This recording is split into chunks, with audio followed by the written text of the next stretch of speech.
नमस्कार मित्रों। आइए शब्दों के संसार को थोड़ा और करीब से समझते हैं। मित्रों, अगर आप हिंदी साहित्य से प्रेम करते हैं या नेट जेआरएफ अथवा पीएचडी प्रवेश परीक्षा की तैयारी कर रहे हैं तो आज का यह वीडियो आपके लिए बहुत काम का सिद्ध होने वाला है। आज हम बात करेंगे हिंदी की साठोत्तरी कविता के सबसे तीखे और सबसे ईमानदार स्वर सुदामा प्रसाद पांडे धूमिल की। धूमिल का जन्म हुआ था 9 नवंबर 1936 को और उनका निधन हुआ 10 फरवरी 1975 को। हम सुदामा प्रसाद पांडे धूमिल को सिर्फ इसलिए पढ़ रहे हैं क्योंकि नेट जेआरएफ हिंदी साहित्य के सिलेबस में इनकी कुछ कविताएं लगी हुई हैं। तो हम कविता पढ़ने से पूर्व इनके जीवन के संदर्भ में, इनकी रचनाओं के संदर्भ में, उन रचनाओं के प्रकाशन वर्ष के बारे में विस्तार से जान लेना चाहेंगे, जिससे हमें परीक्षा में किसी प्रकार की असुविधा का सामना न करना पड़े। खैर, पुनः आते हैं विषय पर। इनकी मृत्यु बहुत कम आयु में हो गई थी, जैसा कि आप देख पा रहे होंगे। लेकिन इतने छोटे जीवन में इन्होंने हिंदी कविता को जो दिशा दी वह आज तक पढ़ी और पढ़ाई जाती है। तो चलिए बिना समय गंवाए धूमिल की पूरी यात्रा को क्रमबद्ध ढंग से समझते हैं, उनके जीवन से लेकर उनकी सबसे चर्चित कविता तक। और हाँ, वीडियो को अंत तक अवश्य देखिएगा क्योंकि हर हिस्से में परीक्षा की दृष्टि से बहुत काम की बातें छिपी हुई हैं। धूमिल कौन थे, ये प्रश्न आता है कि धूमिल कौन थे। तो उनका मूल नाम था सुदामा पांडे। इनका मूल नाम था सुदामा पांडे और इनका प्रसिद्ध नाम धूमिल है। जन्म, जैसा कि पूर्व में बताया, 9 नवंबर 1936 को। जन्मस्थान इनका है खेवली गांव, जिला वाराणसी, उत्तर प्रदेश। इनका निधन 10 फरवरी 1975 को हुआ। निधन का स्थान लखनऊ, उत्तर प्रदेश था। मित्रों, धूमिल हिंदी की साठोत्तरी अथवा समकालीन कविता के अत्यंत महत्वपूर्ण कवि माने जाते हैं। उनकी कविता में आपको मिलता है स्वतंत्रता के बाद के भारत का कठोर सामाजिक राजनीतिक यथार्थ, आम आदमी की पीड़ा, व्यवस्था से मोहभंग और एक ऐसा आक्रोश जो सीधे हृदय पर आघात करता है। अब आप परीक्षा की दृष्टि से देखें तो इनका जन्म, मूल नाम, प्रसिद्ध नाम, जन्मस्थान आदि नोट कर सकते हैं। आगे बढ़ें तो अब बात करें इनके परिवार की। तो धूमिल के पिता का नाम था शिवनायक पांडे और माता का नाम था रजवंती देवी। इनका परिवार एक सामान्य ग्रामीण किसानी परिवेश से जुड़ा हुआ था और धूमिल का बचपन आर्थिक तथा पारिवारिक संघर्षों के मध्य गुजरा। मित्रों, यहाँ एक बात ध्यान से समझिए, धूमिल का जीवन किसी अभिजात, सुविधा संपन्न, साहित्यिक परिवेश में नहीं, वरन उसी साधारण भारतीय समाज के मध्य हुआ जिस समाज की पीड़ा वे बाद में अपनी कविता में उकेरते हैं। यही कारण है कि उनकी कविता में एक सच्चापन झलकता है जो किताबी नहीं बल्कि जिया हुआ यथार्थ प्रतीत होता है। अब हम बात करें शिक्षा और संघर्ष की। तो श्री धूमिल की प्रारंभिक शिक्षा गांव में ही हुई और सन 1950 के दशक में उन्होंने हाई स्कूल की पढ़ाई पूर्ण की। इसके बाद आर्थिक तंगी के कारण उच्च शिक्षा का रास्ता आसान नहीं रहा। जो स्क्रीन पर आ रहा है वो आप नोट भी कर सकते हैं दोबारा से रिवीजन के लिए, पढ़ने के लिए। श्री धूमिल आजीविका चलाने के लिए कलकत्ता के एक लोहे के कारखाने में मजदूरी करते थे। एक ट्रेड कंपनी में भी उन्होंने काम किया और अंततः सन 1958 में वाराणसी के आईटीआई से विद्युत संबंधी डिप्लोमा किया। इसके बाद वे विद्युत अनुदेशक के रूप में कार्य करने लगे। यह भी जान लीजिए कि धूमिल ने जिंदगी को सिर्फ किताबों में नहीं पढ़ा बल्कि उसे खुद भोगा और अपनी आंखों से देखा। यही कारण है कि जब वे राजनीति, सत्ता या शोषण पर लिखते हैं तो अनुभव से निकली हुई आवाज लगती है, कोरी कल्पना नहीं। अगर आप परीक्षा की दृष्टि से नोट करना चाहें तो उन्होंने कहाँ कार्य किया, मतलब 1958 में वाराणसी में आईटीआई से विद्युत डिप्लोमा आदि नोट कर सकते हैं। खैर, आगे बढ़ते हैं। धूमिल नाम के अर्थ के विषय में हम जानते हैं कि उनके नाम के बाद, मूल नाम के बाद जो धूमिल साहित्यिक नाम जुड़ा हुआ है वो कैसे और क्यों जुड़ा। तो आलोचकों के अनुसार इस नाम में एक सांकेतिक अर्थ छुपा है, जैसे चमकदार आदर्शों से दूरी, व्यवस्था की धुंध, यथार्थता की धूसरता, मोह भंग और एक तीखा सामाजिक अनुभव। यानी धूमिल शब्द अपने आप में उस निराशा और यथार्थ की झलक देता है जो उनकी कविता में बार बार स्पष्ट रूप से दृष्टिगोचर होता है। मित्रों, ध्यान रहे, यह व्याख्या किसी आलोचक की है, स्वयं कवि की घोषित परिभाषा नहीं है। परीक्षा में अगर यह प्रश्न पूछा जाए तो इसे आलोचनात्मक व्याख्या के रूप में ही लिखिएगा, ना कि कवि धूमिल की स्वयं के प्रति वाणी के रूप में। आगे बढ़ते हैं और देखते हैं धूमिल के व्यक्तित्व के विषय में। धूमिल एक अस्पष्टवादी, निर्भीक, अक्खड़, संवेदनशील, विद्रोही और जनपक्षधर, व्यवस्था के प्रति सदैव प्रश्न उठाने वाले व्यक्ति रहे हैं। मित्रों, सबसे खास बात यह है कि उनका यह व्यक्तित्व सीधे उनकी कविता में झलकता है। धूमिल की कविता में कभी कहीं दूर खड़ा होकर समाज को नहीं देखता, वह स्वयं उसी संघर्ष के बीच खड़ा दिखाई देता है। यही सीधापन और यही टकराने वाला स्वभाव उन्हें बाकी कवियों से विशेष रूप से अलग बनाता है। अब समझिए वह दौर जिसमें धूमिल सक्रिय हुए। तो यह था स्वतंत्रता के बाद का भारत। यहाँ आज़ादी का उत्साह धीरे धीरे यथार्थ की कठिनाइयों से टकरा रहा था। गरीबी और बेरोजगारी गंभीर समस्याएं थीं। लोकतांत्रिक संस्थाएं अभी विकसित ही हो रही थीं और राजनीतिक आदर्शों तथा असली जिंदगी के मध्य एक साफ खाई दिखाई देने लगी थी। दोस्तों, यही वह जमीन है जिस पर धूमिल की कविता खड़ी होती है, असंतोष, मोहभंग और सवालों से भरी हुई जमीन। आप पिछले स्लाइड से ये नोट कर सकते थे कि उनका जीवन कैसा रहा। खैर, इस पे आते हैं और धूमिल की काव्य दृष्टि पर बात कर लेते हैं। धूमिल के लिए कविता केवल सुंदरता या मनोरंजन की चीज नहीं थी। उनकी कविता का केंद्र मनुष्य है, उसके चारों ओर फैला हुआ चक्र, जैसे भूख, श्रम, राजनीति, सत्ता, शोषण, व्यवस्था, लोकतंत्र आदि। न यह न केवल सौंदर्य है, वरन एक, इसे हम कल्पना भी कहें तो उचित नहीं ही होगा। यह बिल्कुल यथार्थ है जो उन्होंने स्वयं भोगा था। अगर हम बात करें धूमिल की भाषा की, तो धूमिल की भाषा है बिल्कुल बोलचाल की भाषा, आम आदमी के बिल्कुल निकट की शब्दावली, तीखा व्यंग, मुहावरेदार अभिव्यक्ति, आक्रोश, प्रश्नात्मकता, सूक्तिपरकता, असामान्य बिंब प्रतीक और सत्ता विरोधी तेवर।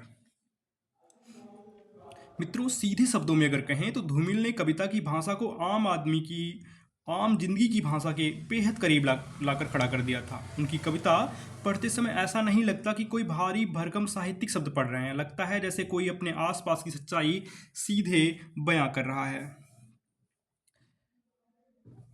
धूमिल का नाम अक्सर हिंदी की साठोत्तरी कविता में और अकविता आंदोलन से जोड़ा जाता रहा है, लेकिन यहाँ सावधान रहने की आवश्यकता यह है कि उन्हें केवल किसी एक आंदोलन तक सीमित रखना बिल्कुल ही उचित नहीं होगा। उनकी कविताओं में एक विशेष संयोजना दिखाई देती है, नई कविता की चेतना, अकविता का विद्रोह, जन्मवादी सरोकार, राजनीतिक यथार्थ। ये चारों तत्व तो मिलकर धूमिल को एक अलग ही पहचान देते हैं। यदि प्रश्न आए कि धूमिल किस आंदोलन के कवि हैं, तो सही उत्तर होगा वे साठोत्तरी अकविता के दौर से जुड़े जरूर रहें, परंतु उन्हें किसी एक खांचे में बांधना उचित नहीं होगा। यह बारीकी अक्सर बहुविकल्पी और विश्लेषणात्मक दोनों प्रकार के प्रश्नों में पूछी जाती है। हिंदवी भी इन्हें अकविता आंदोलन के समय उभरे महत्वपूर्ण कवियों में रखता है। आगे बढ़ते हैं। मित्रों, अगर अब तक का वीडियो आपको उपयोगी लग रहा है तो एक बार चैनल को सब्सक्राइब जरूर कर लीजिए और वीडियो अपने उन मित्रों के साथ शेयर अवश्य कीजिए जो हिंदी साहित्य पढ़ रहे हैं। अब आगे बढ़ते हैं धूमिल की रचनाओं की ओर। हम बात करेंगे धूमिल का कृतित्व। तो धूमिल के 3 प्रमुख काव्य संग्रहों की जो परीक्षा के दृष्टि से बहुत महत्वपूर्ण है, हम देखेंगे। तो पहला संग्रह है संसद से सड़क तक। संसद से सड़क तक सन 1972 में आया। यह उनके जीवन काल में प्रकाशित हुआ, क्योंकि 75 में ही तो वो उनका देहावसान हो गया, और 72 में संसद से सड़क तक काव्य संग्रह प्रकाशित हुई। दूसरा काव्य संग्रह जो है उनका वो है कल सुनना मुझे, जो कि उनके मृत्यु के 2 वर्ष उपरांत सन 1970 में आया। और तीसरा है सुदामा पांडे का प्रजातंत्र, सन 1984 में उनके मरने के पश्चात ही आया। अब यहाँ ध्यान देने के योग्य बात यह है कि आप क्योंकि नेट जेआरएफ की तैयारी कर रहे हैं, इसलिए क्रम से सबसे पहले संसद से सड़क तक 1972, कल सुनना मुझे 1970 और सुदामा पांडे का प्रजातंत्र 1984, ऐसा आप अपने नोटबुक में नोट कर सकते हैं। अब आगे बढ़ते हैं और उनकी पहली काव्य संग्रह जो उनके जीवन काल में ही प्रकाशित हुई, संसद से सड़क तक के विषय में बात करेंगे। इसमें उनकी राजनीतिक और सामाजिक चेतना बेहद तीखे रूप में सामने आती है। इस संग्रह की प्रमुख कविताओं की बात करें तो मोचीराम, पटकथा, 20 साल बाद, रोटी और संसद, अकाल दर्शन, किस्सा जनतंत्र का, नक्सलबाड़ी आदि इस कविता संग्रह में शामिल हैं। जिसमें मोचीराम और रोटी और संसद और अकाल दर्शन और नक्सलबाड़ी, ये 4 कविताएं संसद से सड़क तक कविता संग्रह से लगी हुई हैं हमारे नेट जेआरएफ के सिलेबस में। तो ये मैं अगले वीडियो में आपको बताऊंगा भी, समझाऊंगा भी, एक्सप्लेन करूंगा, और क्या प्रश्न आ सकते हैं इससे वह भी बताऊंगा। खैर, ध्यान दीजिए, हमारी आज की मुख्य कविता रोटी और संसद ही है, तो जो कि 1972 में प्रकाशित मानी जाती है। आगे बढ़ते हैं अगली काव्य संग्रह की ओर, और इनका अगला काव्य संग्रह है कल सुनना मुझे। यह संग्रह उनके मृत्यु के उपरांत सन 1970 में प्रकाशित हुई, और इसी संग्रह के लिए सन 1979 में धूमिल जी को मरणोपरांत साहित्य अकादमी पुरस्कार से सम्मानित किया गया। ध्यान दें कि यह परीक्षा में महत्वपूर्ण प्रश्न बन सकता है कि धूमिल जी को किस कविता संग्रह के लिए साहित्य अकादमी पुरस्कार से नवाजा गया, तो इसका उत्तर होगा कल सुनना मुझे काव्य संग्रह के लिए। इस संग्रह में उनकी राजनीतिक चेतना, सामाजिक संवेदना, व्यक्तिगत अनुभव, मृत्युबोध, भाषा संबंधी चिंतन और लोकतंत्र की आलोचना, यह सभी रंग विभिन्न रूपों में स्पष्ट रूप से दृष्टिगोचर होते हैं। बात करें कल सुनना मुझे की प्रमुख कविताओं की, तो इस संग्रह में कुल 37 कविताओं की सूची मिलती है। इनमें से कुछ प्रमुख नाम हैं जो इस प्रकार हैं कि जवाहरलाल नेहरू की मृत्यु पर आस्था, दस्तक, देश प्रेम मेरे लिए, किस्सा जनतंत्र, प्रजातंत्र के विरुद्ध, कविता श्रीकाकुलम, मृत्यु के तुरंत बाद, रोटी और संसद, लेनिन का सिर, शब्द जहां सक्रिय हैं, बारिश में भीग कर, दूसरों का घर, गृहस्थी 4 आयाम, खेवली, खेवली जो उनके गांव का नाम है, खून के बारे में कविता, मेरी कविता, आलोचक, आज मैं लड़ रहा हूं, पराजय बोध और प्रवेश पत्र। अब ये उनकी प्रमुख कविताएं हैं जो कल सुनना मुझे कविता संग्रह में संग्रहित हैं। आगे बढ़ते हैं, जो उनकी तीसरी और अंतिम कविता संग्रह है वह है सुदामा पांडे का प्रजातंत्र। यह धूमिल का तीसरा काव्य संग्रह है। इस संग्रह की एक खास बात समझिए, इसका शीर्षक स्वयं ही धूमिल की लोकतांत्रिक चेतना और सत्ता व्यवस्था के प्रति उनके प्रश्नों की ओर संकेत करता है।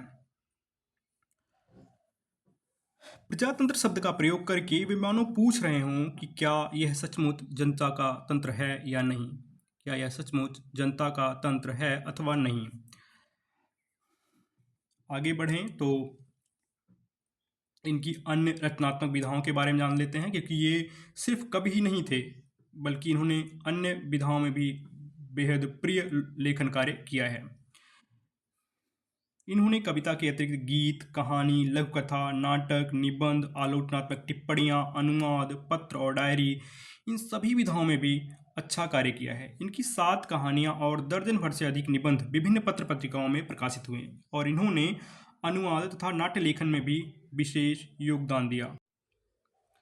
यदि प्रश्न आए कि क्या धूमिल केवल कवि थे, तो उत्तर स्पष्ट है, नहीं। वे बहुमुखी रचनाकार थे जिन्होंने गद्य की कई विधाओं में भी उत्तम लेखन कार्य किया। आगे बढ़ते हैं। तो धूमिल के निधन के विषय में, यह एक भावुक हिस्सा है इस वीडियो का। 1974 में धूमिल को स्वास्थ्य संबंधी गंभीर समस्या हुई और जांच में पता चला कि उन्हें ब्रेन ट्यूमर है। लखनऊ में उपचार और शल्य चिकित्सा के बाद वे कोमा में चले गए और 10 फरवरी 1975 को उनका निधन हो गया। उस समय उनकी आयु मात्र 38 वर्ष थी। मित्रों, सोचिए, इतनी कम उम्र में उन्होंने हिंदी कविता पर इतना गहरा और अस्थायी प्रभाव छोड़ा जो आज 50 साल बाद भी उतना ही जीवंत है। खैर, धूमिल का हम साहित्यिक महत्व देख लेते हैं। तो क्यों आखिर धूमिल इतने महत्वपूर्ण हैं? तो उन्होंने कविता में भूख को राजनीतिक बना दिया, राजनीति को सीधे जनता के सामने खड़ा किया, लोकतंत्र से सीधा प्रश्न किया और भाषा को प्रतिरोध का हथियार बना दिया। मित्रों, यह बात याद रखिए, उनकी कविता में आम आदमी केवल एक विषय नहीं, वह कविता का केंद्रीय पात्र है। यही बात धूमिल को बाकी कवियों से अलग खड़ा करती है। और मित्रों, अब हम आते हैं रोटी और संसद कविता पर। धूमिल की सबसे चर्चित कविताओं में रोटी और संसद कविता आती है, जो संसद से सड़क तक संग्रह में संकलित है। यह कविता आकार में बेहद छोटी, पर इसका अर्थ विस्तार बहुत बड़ा है। यह कविता श्रम, उपभोग और सत्ता के त्रिकोण को कुछ ही पंक्तियों में उजागर कर देती है और 3 प्रकार के व्यक्तियों के माध्यम से पूरी व्यवस्था पर एक तीखा सवाल खड़ा करती है। अंत में कवि एक सीधा प्रश्न पूछता है और उस प्रश्न के उत्तर में देश की व्यवस्था चुप्पी साध लेती है। यही मौन इस कविता का सबसे गहरा व्यंग बन जाता है। यह कविता आकार में लघु परंतु भाव में अत्यंत सघन है। परीक्षा में अक्सर इसे लघु आकार, विराट अर्थ जैसे वाक्यांशों से वर्णित किया जाता रहा है। कविता महज 8-9 लाइनों की है। कविता कुछ इस प्रकार है कि धूमिल लिखते हैं, एक आदमी रोटी बेलता है, एक आदमी रोटी खाता है, एक तीसरा आदमी भी है जो न रोटी बेलता है न रोटी खाता है, वह सिर्फ रोटी से खेलता है। मैं पूछता हूँ, यह तीसरा आदमी कौन है? मेरे देश की संसद मौन है। बस इतनी सी कविता है और काफ़ी सारगर्भित और कटाक्षपूर्ण कविता है। कविता को समझने के लिए सबसे पहले इसकी बुनियादी बनावट समझें तो इसमें पहला व्यक्ति जो श्रम करता है, उत्पादन से जुड़ा है, अपनी बुनियादी ज़रूरतों के लिए मेहनत करता है। दूसरा व्यक्ति जो उस श्रम का उपभोग करता है, यानी उत्पादित वस्तु का लाभ उठाता है। और तीसरा व्यक्ति जो न तो सीधे उत्पादन से जुड़ा है न सीधे उपभोग से, फिर भी नियंत्रण उसी के हाथ में है। और यही कविता का सबसे बड़ा और सबसे तीखा प्रश्न है। इस त्रिकोण को याद रखने का सबसे सरल तरीका है श्रम करने वाला, उपभोग करने वाला और नियंत्रण करने वाला। ये आप याद रखेंगे तो आपको पूरी कविता याद रहेगी। यह संरचना समझ लेने से आपको परीक्षा में कोई समस्या नहीं आएगी इस कविता से संबंध में। बात करें तीसरे आदमी की, तो यहाँ जल्दबाजी बिल्कुल ना करें। यह कहना सरलीकरण होगा कि तीसरा आदमी केवल कोई एक व्यक्ति है। कविता का संकेत कहीं अधिक व्यापक है। तीसरा आदमी बन जाता है उस सत्ता तंत्र, राजनीतिक वर्ग और व्यवस्था का प्रतीक जो न रोटी पैदा करता है, न रोटी के लिए श्रम करता है, न स्वयं रोटी की समस्या से सीधे जूझता है, लेकिन रोटी से जुड़ी नीतियों और व्यवस्था को नियंत्रित जरूर करता है। दोस्तों, यही इस कविता का सबसे गहरा राजनीतिक व्यंग है। यदि निबंधात्मक प्रश्नों में अक्सर पूछा जाता है तीसरा आदमी कौन है, याद रखिए सही उत्तर है वह किसी एक व्यक्ति का नहीं बल्कि सत्ता तंत्र और शासक वर्ग का प्रतीक है। इसे व्यक्ति तक सीमित करना उत्तर को कमजोर बना देता है। खैर, आगे बढ़ते हैं और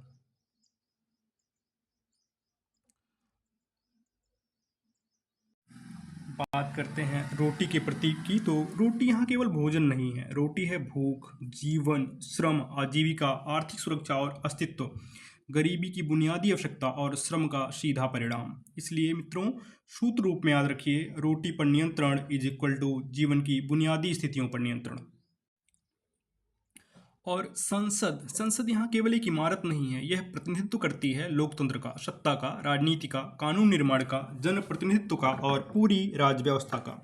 तो कविता का असली सवाल यह बनता है, जिस संसद का दावा है कि वह जनता का प्रतिनिधित्व करती है, वह जनता की रोटी के प्रश्न पर मौन क्यों हो जाती है। अब परीक्षा की दृष्टि से रोटी और संसद, यह दोनों प्रतीक परीक्षा में सबसे अधिक पूछे पूछे जाने वाले बिंदु हैं। रोटी इज इक्वल टू आम आदमी का जीवन यथार्थ, संसद है सत्ता और लोकतांत्रिक व्यवस्था। यह समीकरण अच्छी तरह लिख सकते हैं आप समझने के लिए। आगे बढ़ते हैं। अब मित्रों ध्यान दीजिए कविता की 3 सबसे महत्वपूर्ण क्रियाओं पर। ये तीनों क्रियाएं पूरी कविता की अर्थव्यवस्था खड़ी करती हैं। पहली क्रिया का अर्थ है श्रम।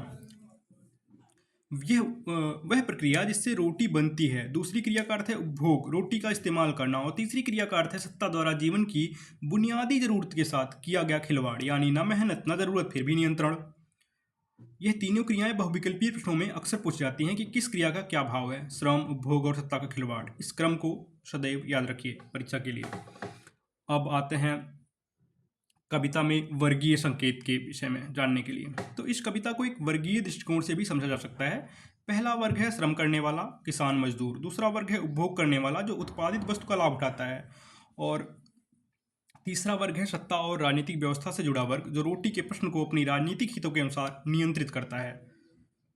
लेकिन यहाँ एक सावधानी जरूरी है। यह विभाजन कविता की एक व्याख्यात्मक संभावना है, कोई तयशुदा समाजशास्त्रीय वर्गीकरण नहीं। परीक्षा में इसे उसी सतर्कता के साथ लिखा जाए। आगे बढ़ते हैं। अब प्रश्न की शक्ति और मौन के अर्थ के संबंध में बात करें तो यह प्रश्न सत्ता से है, लोकतंत्र से है, संसद से है और पूरी व्यवस्था से है, और उसका उत्तर मिलता है मौन के रूप में। यह मौन सिर्फ चुप्पी नहीं है, यह संकेत करता है कि राजनीतिक असंवेदनशीलता का, जवाबदेही की कमी का, सत्ता और जनता के बीच बढ़ती दूरी का और लोकतांत्रिक संस्थाओं की विडंबना का।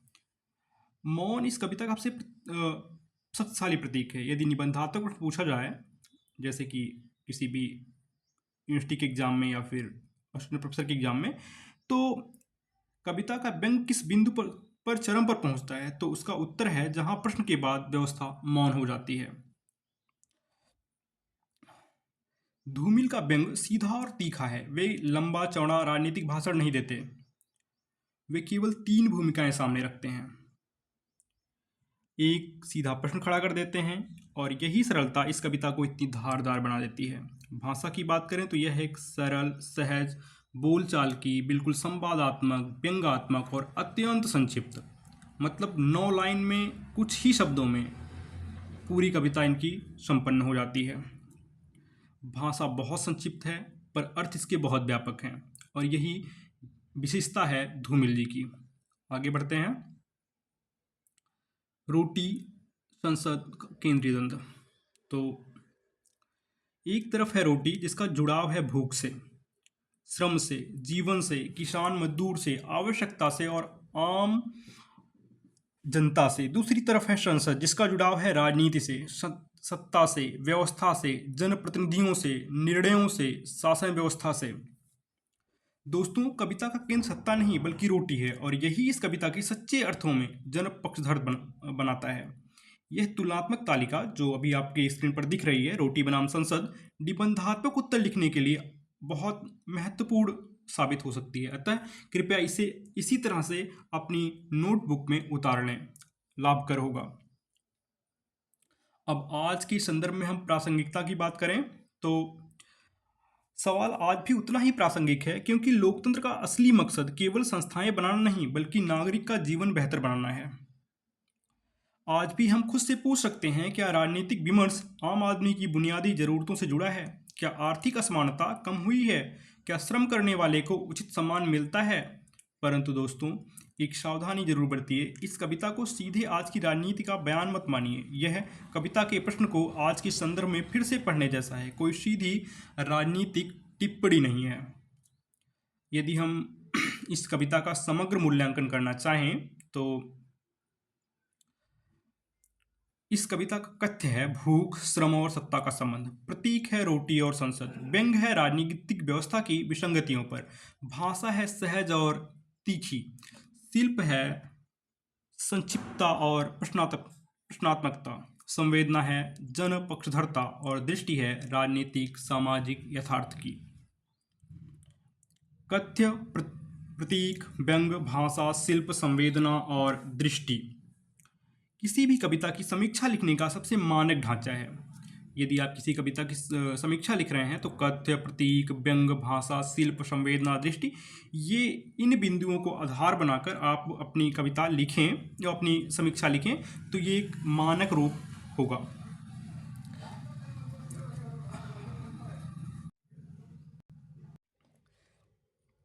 अब परीक्षा के लिए 10 सबसे जरूरी तथ्य की अगर हम बात करें तो पहला, इनका मूल नाम सुदामा पांडे, जन्म 9 नवंबर 1936, जन्मस्थान खेवली वाराणसी, निधन 10 फरवरी 1975। पहला काव्य संग्रह संसद से सड़क तक जो इनके जीवन काल में ही प्रकाशित हुआ 1972 में, 75 में इनकी मृत्यु हुई। और कल सुनना मुझे जो इनकी मृत्यु के 2 साल बाद काव्य संग्रह प्रकाशित हुआ 1970 में। इन्हें मरणोपरांत 1979 में साहित्य अकादमी पुरस्कार से सम्मानित किया गया। और इनका अंतिम काव्य संग्रह आया सुदामा पांडे का प्रजातंत्र जो 1984 में आया। प्रमुख आंदोलनों के संदर्भ में बात करें तो साठोत्तरी कविता में इनके योगदान को महत्वपूर्ण माना जाता रहा है। तो मित्रों, यह थी सुदामा प्रसाद पांडे धूमिल के जीवन, व्यक्तित्व, कृतित्व और उनकी अमर कविता रोटी और संसद की संपूर्ण और गहराई से की गई व्याख्या। मेरी हार्दिक इच्छा है कि वीडियो आपकी परीक्षा की तैयारी में सच में काम आए, और आपको वीडियो में कहीं भी कोई खामी नज़र आए तो आप कमेंट करके बता सकते हैं हमें। हम अगली वीडियो में उसे सुधारने का पूर्ण प्रयास करेंगे। इन कविताओं से या जो भी हम रचना पढ़ा रहे हैं अपने YouTube चैनल पर, कुछ समय बाद इन सब से परीक्षा में आ सकने वाले जो प्रश्न परीक्षा में आ सकते हैं, ऐसे प्रश्नों की एक सीरीज भी हम चलाएंगे जो बिल्कुल फ्री होगा।